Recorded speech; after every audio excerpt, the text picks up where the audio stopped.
ជាធម្មតាគ្រូគ្រប់រូបតែងតែចង់ឲ្យសិស្សល្អលុះដោយដំបូលមានទៅណាមកណាមានគេសរសើរថាសិស្សល្អសិស្សពូកែគ្រូសប្បាយចិត្តណាស់ទៅហើយ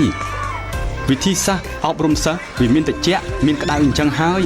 គ្រូត្រូវតែស្គាល់ពីស្ថានភាពរបស់សិស្សទើបអាចណែនាំសិស្សបានគួរតែចំណាយពេលខ្លះដើម្បីមកតាមដានស្ថានភាពកូនឲ្យបានជាក់លាក់ថាតើកូនកំពុងតែធ្វើអ្វីខ្លះខ្សែគប់ជាមួយនឹងណាខ្លះតើគេមានប្រាប់ឪពុកម្ដាយតាមត្រង់ទេថាពួកគេនឹងខូចមកលើស្មើអត់